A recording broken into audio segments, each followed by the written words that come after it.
ബുദ്ധിയോടെ കളിക്കാനാണ് ലാലേട്ടൻ എപ്പോഴും പറയാറുള്ളത്. ഞാൻ പറഞ്ഞോ എപ്പോഴും പറയാറുള്ളതല്ല. ഇനി ഞാൻ നിങ്ങളോട് പറഞ്ഞോ? അല്ല, പറഞ്ഞില്ല. ലാലേട്ടൻ പറയുന്നതിന് മുന്നേ ഞാൻ എൻ്റെ ബുദ്ധി പ്രയോഗിച്ചു. ഞാൻ പറയില്ല, ഞാൻ ബുദ്ധി ഉപയോഗിച്ച് കളിക്കാനാ പറഞ്ഞത്. കുരുട്ട് ബുദ്ധി അല്ലല്ലോ. എനിക്ക് വളരെ ഇഷ്ടമായി. കാര്യം ഇതിനൊരു ബുദ്ധി വേണ്ടേ, ഇതിനൊരു പ്രത്യേക ബുദ്ധി വേണം.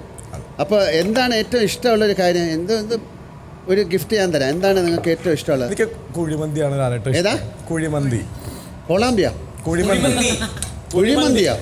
ഫുഡ് എന്താണെങ്കിലും എനിക്ക് ഫുഡ് അല്ലാതെ വേറെ നിങ്ങൾ വളരെ എനിക്ക് ലാലേട്ടൻ ഏത് വെച്ച ഒരു ഗ്ലാസ് തന്നാൽ മതി. അല്ല, ഷൂസ് എന്താ? ഷൂസ് വേണം. എനിക്കൊരു നീല ഷൂ ഉണ്ട്, ഒരു ആഷ് കളറിലുള്ള ഷൂസ് ഉണ്ട്. 2 ഷൂസ് ഉണ്ട്, അതെനിക്ക് തന്നിട്ടില്ല. ഒരു ഷൂ തന്നാൽ മതിയോ? പിന്നെ ഒരു ക്ലിഞ്ഞോ ഉണ്ട് എൻ്റെ കയ്യിൽ. ഒരു ഷൂ തന്നാൽ മതിയോ? ഹാപ്പിയാണോ? അപ്പോൾ ഞാൻ ഒരു കാര്യം ചെയ്യാം, ഷോറൂമിൽ പിന്നെ അദ്ദേഹത്തിൻ്റെ ഒരു ഷൂ വെച്ചിട്ടുണ്ട്, അതെടുത്ത് കൊടുക്കാം. ആരെങ്കിലും പോയി എടുക്കും. ഒരു ഷൂ തരാമെന്ന് പറഞ്ഞു, നിങ്ങൾ അതല്ലേ ചോദിച്ചേ?